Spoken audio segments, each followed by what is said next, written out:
Hey guys, it's your host K Did. Welcome back to Hear Our Voices.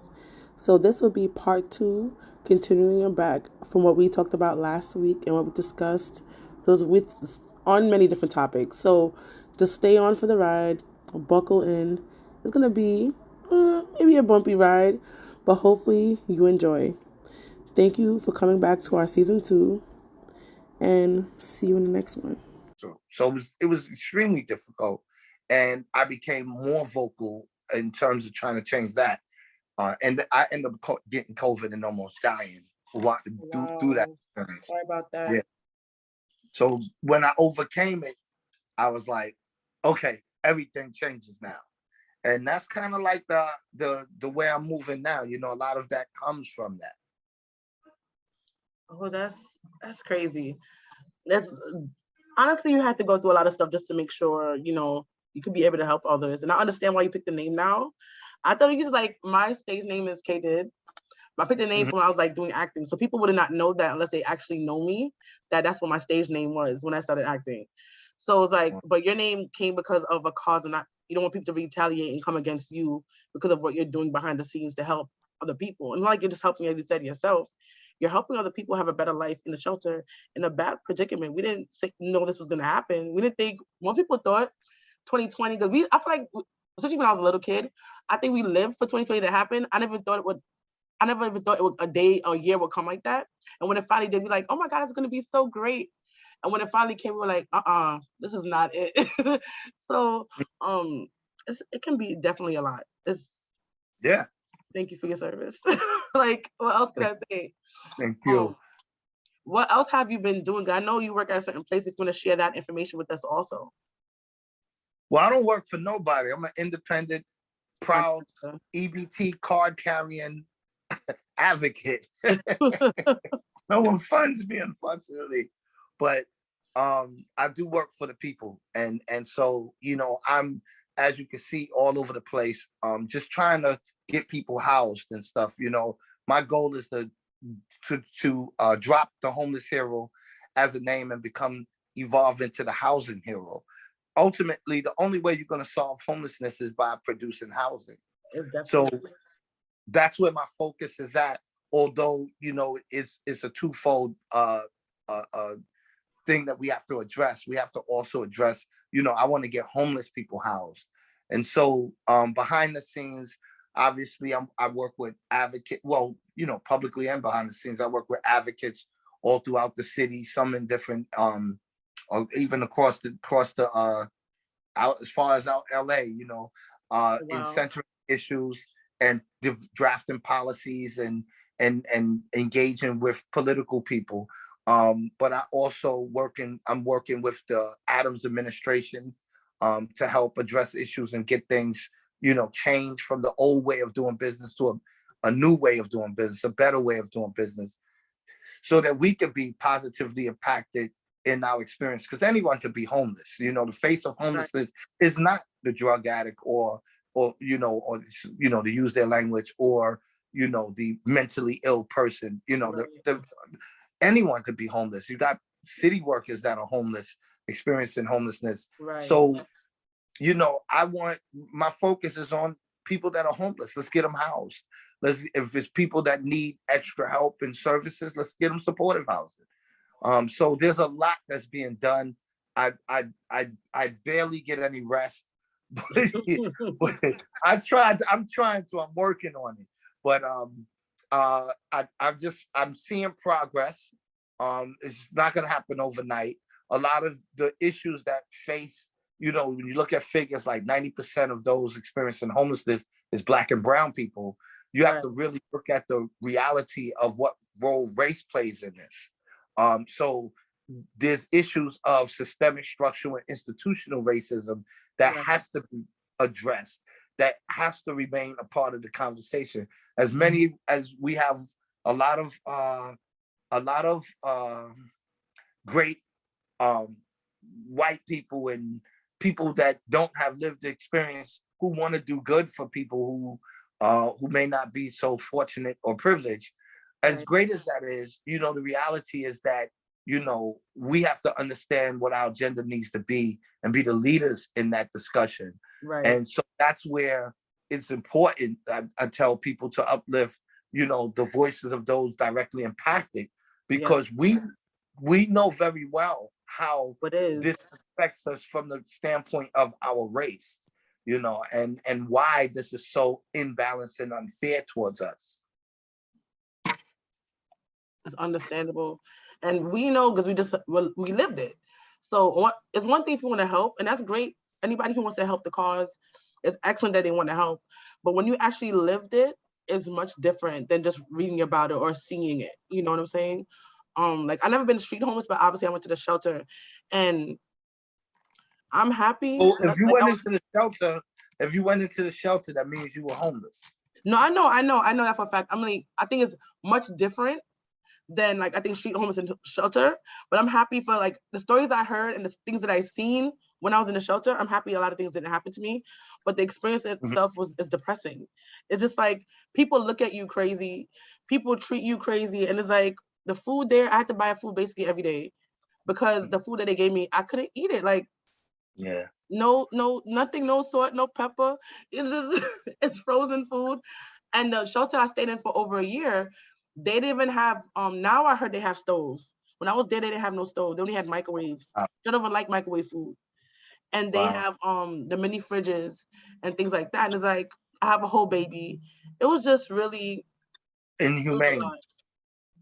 That's inhumane. It is. And those are the things that we got to do. I was fortunate that, I was in a kitchenette type of place, like a hotel. Yeah. Converted into a shelter. And the problem that we had first was that it was just my son and I. So they look for, I guess it's about maximizing money or something. But a lot of those environments are either for all women, a lot of times they're for DV victims. And the thought of placing a male in a DV shelter was challenging. But they're also in the beginning, they try to place us in shelters that were huge and horrible.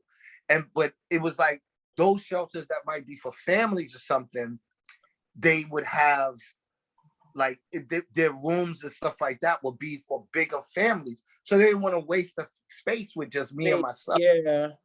So we lucked up and we ended up finding a one good place on the Upper West Side that with women with children. So we were able to cook and stuff like that. Was pretty good. And that's how I was able to kind of stabilize them with school. But it still was trying. And even then, the idea of housing was I didn't know if we would ever leave that place, because that's what it feels like when you're there, though. Yeah. You feel you might not stay here forever, but I feel it never. It's a black hole kind of sucking you in. You're trying to get out of it. That's what it feels like to me. Yeah. No, just right. It's really crazy. I've been to 4 different shelters, but the first one I was in had the stoves, and the first and second had the stove. The third and fourth did not. It was a shock to me. When I first went to the first shelter, I was okay, it's not as bad. It was really, really clean. The people seemed nice. I got there really late at night, coming from Path. But I only got to stay there for a certain amount of time. Then I had left the country, so it was a big thing with that. But it's a lot. It's really, it does a lot on your mental capacity. Yes. How did it do it? How was it for you? Did you go in there one way and came out a different way? Or because you already were? Definitely. I think it's different for you also because you lived a harder life than I think most people. Me, I grew up in Queens in a house, that's where I grew up. Mm-hmm. But when a person's already in the system, I think it's much different. I want to hear what happened to you in that way. Well, obviously the thought of, I'm automatically going to refer to my experience dealing with the city. The system, put it that way. And knowing there's always a trust issue because I've been failed and I'm conscious of that. But then when you see it happen in real time and you're not I'm not out here doing something wrong, selling drugs or doing something, I'm trying to be a father. The things that people, the stigma says that Black men don't take care of their children. I'm doing that.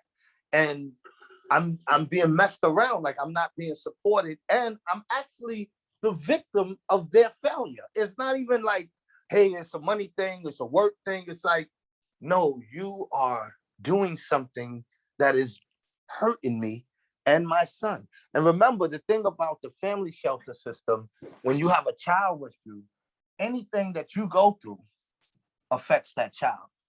So there's no way that you're gonna avoid the mental, the negative impact that it has on your mental health and wellness. Right. That's very real. And to this day, obviously, I speak freely about struggling with mental illness and those challenges. And, I talk about how at one point I was contemplating suicide. Oh man. That's how bad it got. So, so part of this is to recover from all of that trauma, right, and to find a way to turn the negative into positives. Got it. I understand. Wow. And let me say this. Yeah. As a Black person, I always can refer on the ancestors, the real history of our ancestors. Right. And I always think to people like Harriet Tubman and Frederick Douglass and so many people who rose up above negative circumstances to do great things. And in my mindset, I say, well, if they could do it, who am I to give up? Who am I to say I can't do it? And so I draw on the inspiration and try to channel their resiliency in order to address the issues that negatively impact us. And yeah, okay, I got my housing now. I should be good. I can go on with my life, start working and whatever, right? Yes. But I thought about everybody else that's still going through it, that's gonna go through it. And it's like, nah, you know what? I never stood up for me, my own sake. I stood up for all of these people. Why would I abandon the post simply because I got my own house apartment now? Right. Nah, you know what? Let me stay in the fight. And I'm gonna tell you, it's not that I don't know what this is supposed to be. I'm just going with the flow at this point. Right. It's like sometimes I'm like, yo, I don't believe that they just invited me to a gala. Right. I don't believe that I just won this award as Advocate of the Year. Like, I'm not doing it for that. But this happens. And I'm like, yo, you know what? When I was selling drugs, I ain't never get no awards. It's like, yo, you drug dealer of the year, champ. This is a better lifestyle for me. This is a better example to set for my kids, and other kids who may come across me or watch me. They could draw positive inspiration. And even some of my people that's still in the streets, I could let them see, like, yo, listen, we don't gotta play that forever. Like, we can actually do some good and graduate out of it and get invited to galas and be advocates of the year and all that, So it's cool. It's still being, even though we're dealing with real situations and there's real hurt out there. Like, there's crisis moments that come, like when you see our homeless brothers and sisters being attacked. That's a crisis for me. Because I remember being lonely in them streets and that level of danger that in a moment's notice you could be killed. So that's triggering to me. That's like I go through something when things like that happen. So yeah, this is good in the activism, but it comes with its challenges because I have to relive a lot of that trauma. Right. So anyone who does that, I look at, like, I see their strength.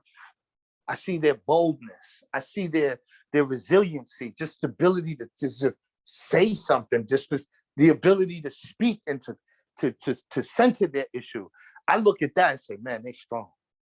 They strong. And that's where I draw my inspiration from.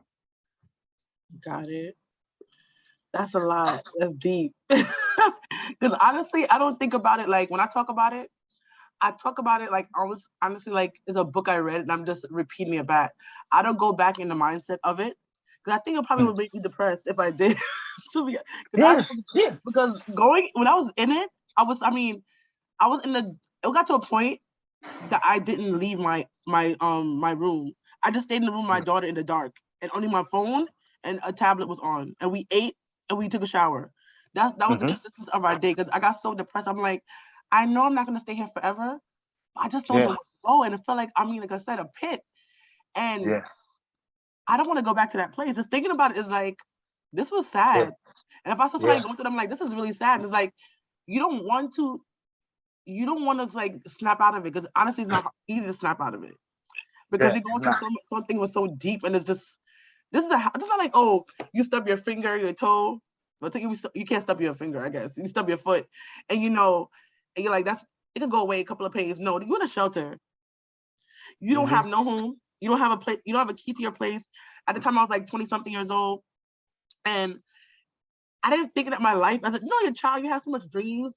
Well, I had a lot of dreams. I thought I'd be an actor by now. I thought I'd be making 5,000. I thought I'd be getting Oscar, Grammys. I thought these are things I thought of my life.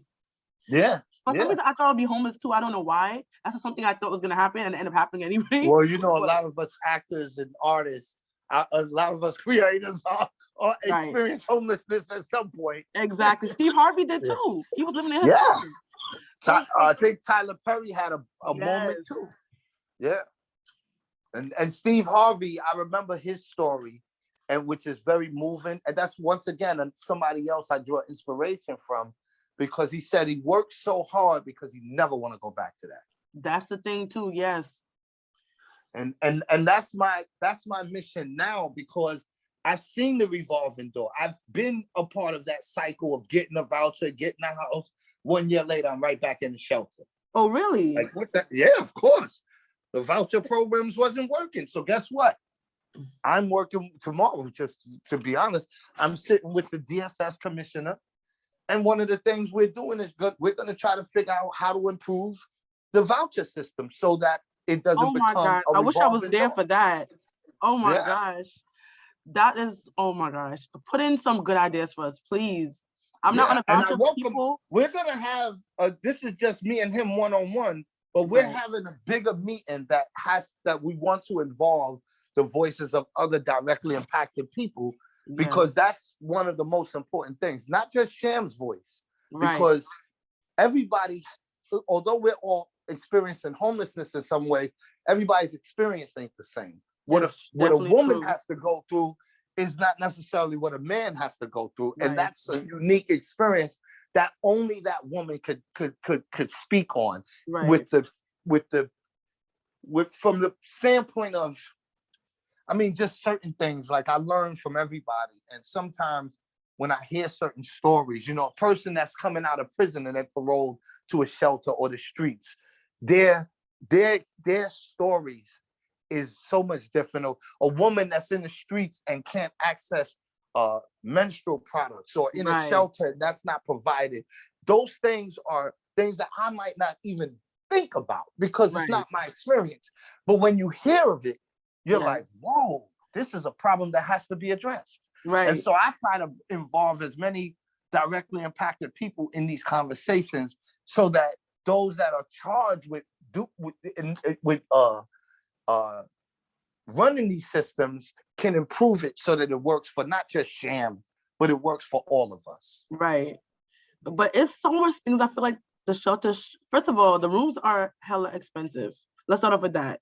And they can't give us base. I talk about this all the time. I need a toilet tissue. But at the time, I didn't have the money to buy toilet tissue. That's how broke I was, right? Mm-hmm. And these people said, oh, we don't provide that. We only provide it when you first come in. Yeah, I've had every day. Just think about that. Just something as basic as toilet paper. And I've had people ration toilet paper, like, roll up a couple of things. Here's one for you, here's one for your son. I'm like, what the? That's crazy. And like you said, with all of the money that they get, you would think that something as humane as providing toilet paper would be provided. No. Exactly. It's ridiculous. So just basic things. Exactly. And so these are the things that, that we fight against. And while we're always in a need, we're going to be always in a need of some form of shelter, because there's always, someone's house could burn down, anything could happen, a DV victim, whatever. Right. We don't want to see an increase in the industrial shelter complex. Exactly. This is a big money-making business. It is. And so what we want to do is we want to get away from that, reduce the shelter population, and come back, how you say, and come back with housing. We want to get people in housing. And so I'm trying to push for us to adopt the housing first policy. Right. And I'm trying to get us to reimagine what the shelter experience is like and make sure it's just a temporary stop instead of someplace where you're there for 2 years, 3 years. And at that, it doesn't make sense. You could have just gave me the money. I'll go get the apartment. Exactly. That's what I don't understand. Yeah, I'll live like a rich person with right. that money you're spending. Amount of money they put out has been more money than I made in the past couple of years. That's how much money they put into the shelter. You know what I could have done with that money? I could make up a whole business. I could have done so much for myself to make my family better instead of me being in a shelter and depressed. Let's really think about that. Why are you here breaking me down? People in there who don't want to do their jobs, or they just got there, so they don't know how to do the job, and they're not really helping you at all. Yeah. It's just a lot of things are broken, and it's like, because there's so much problems, you're trying to start everywhere. And you, honestly, when you're trying to make something better, you can't start everywhere. You got to start at one point and kind of work yourself up. But it's just like so many broken parts. There's so many broken people, and it's sad that families, single people. We always break it down to sectors like family homelessness or street homelessness. Your youth. The point is that the person's homeless. That's the key word in all of this. We're all homeless, as they want to put it down in a cute way. We're all unhoused people, right? That's what they want to put us as now. Point that we don't have a home. That's the point. It's not yours. Your name ain't on the lease. And we believe that housing is a human right. Right. And UN believes that also. Everyone should be housed. No one should be homeless or unhoused. We all should be housed. So what's wrong with us, the richest nation in the world, they say unable to provide one of the basic necessities? Right. It's a necessity. A home shelter is a necessity. So how do we get to the point where, it's a necessity, but you know what? It's not important to us. We'll rather fund wars and fund all these other things instead of funding the housing of human beings. That's the crazy part about it. Because like in first, second grade, you learn about needs and wants. And always the need that you need is like, you need water, you need shelter, you need certain things. And you grow up learning these things. This stuff you need. But yet, I go homeless. So you're telling me I need these things, but it's really not a need because you're not trying to help me get it. And granted, I'm trying to say either that we need to just give away houses and people are not working for it. I'm not saying that either, because people might say, you just want to give away housing, people don't work for it. No, people be in the shelter with good jobs. Like you said, you had a job, you had money, you didn't have to be out there in the shelter. You did it for a reason. My circumstances, I was I first tried to go in and they didn't accept me a couple of times, 8 months pregnant on bed rest.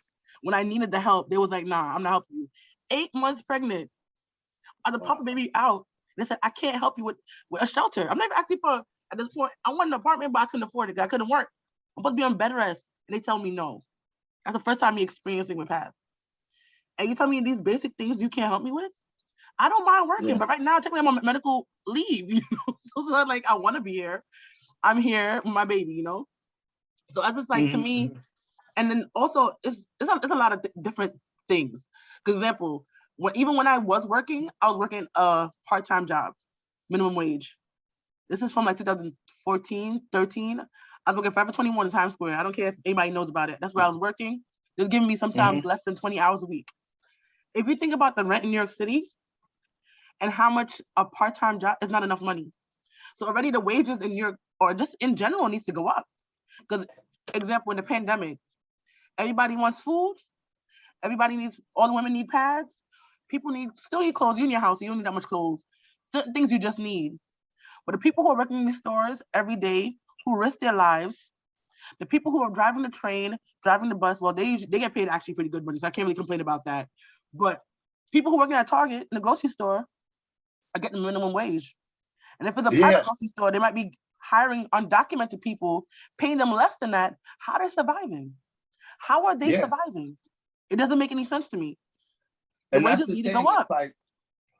So the idea of a universal housing voucher for people whose income level falls below a certain amount Right. is an option. It's if you move up in the world and you're making the money, you can afford it, then you don't need this voucher. Right. But if you're not making that much money, you're regular worker, right, then we will give you a voucher that helps to supplement the cost of your rent. And that's one of the pushes that we're pushing for, is to have this universal voucher so that people don't have to choose between feeding a child at night and having car fare to get to work. That's the problem. People can say, let me start saving and putting away for my child's college education. Exactly. Instead of saying when the child is 14, you have to go to work. Or 16, I don't know, you got to leave school. You can't go to college, but we need help with these bills. That's not good for people. It's crazy. It's a problem. Yeah. And there's so many things that needs to be fixed. Like I said before, it's just like, where do you start? Where do you really start? I don't know. Well, we start, why? We start doing what you're doing. Creating, the podcast is Hear Our Voices. Right. Creating platforms where we can amplify our voices and speak to these issues and educate people. And also educate ourselves. We have to use things like this as a resource to understand. There was a time I didn't understand nothing. I just went with the flow.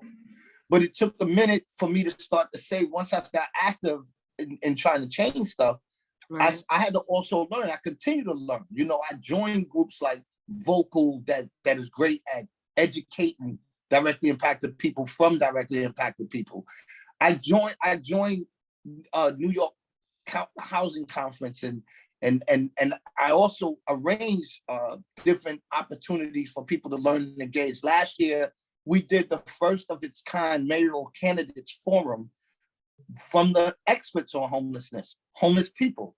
So homeless people from across the city were able to pose questions to the mayoral candidates, to be presented in a dignified way, to ask questions. And I had all of including the current mayor, Eric Adams, I had all of the candidates participating.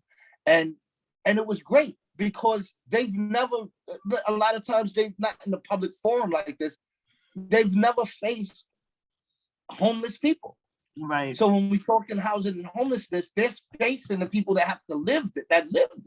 And those people were able to ask questions and get answers, and now are able to hold this current mayor, Eric Adams, accountable to what he presented in that platform.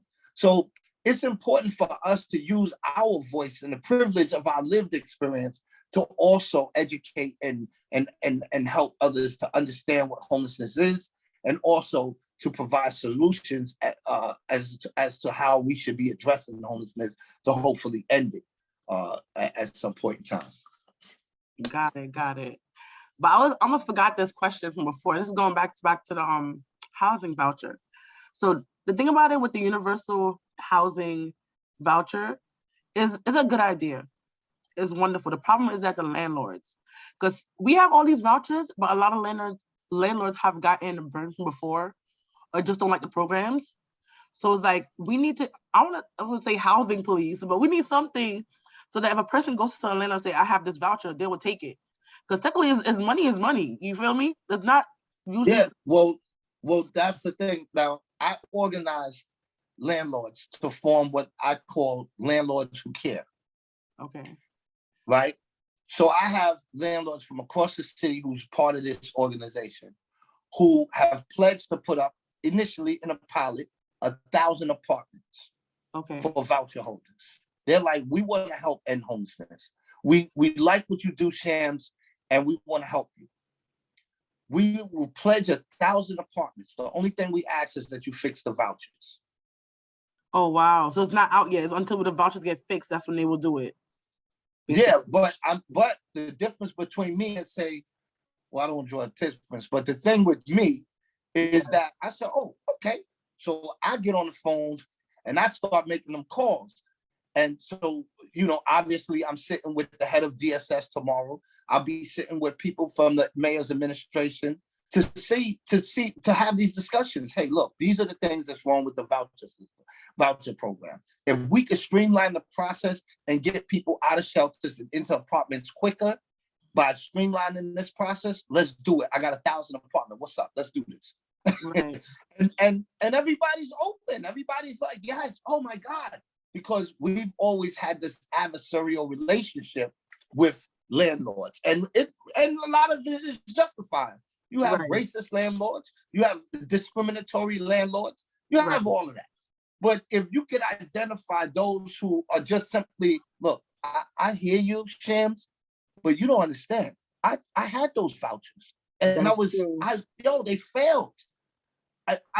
It takes me months to get a check from the city. Like, I'm not doing that no more. They have legitimate concerns. I'm not, so the thing is, let's come together and let's hear everybody's concerns. You got tenants like me and you who we have issues. You know what I'm saying? And we need that. It might be, there's some tenants who have moved into apartments and 2 weeks later, the roof caved in. Wow. So now to my landlords, it's like, yo, you got to make sure you're not giving us no patch-up jobs. And, we all got to be at the table addressing these issues. And that's what, in the next coming days and you're going to see start to roll out, because that's where I'm going with this. Guys, thank you for listening this far to the podcast. I will see you guys next week, but if you need more information, we definitely be on Twitter. You can follow us there on Instagram. Everything will be in the description below. And if you have any questions and you want to privately put us out, because if you put it on different forums, we're probably not going to see that. But if you want to see us on Twitter or on Instagram, and soon Facebook and YouTube, you can definitely DM us there or message us on those different platforms. Thank you for listening. See you in the next one. Bye.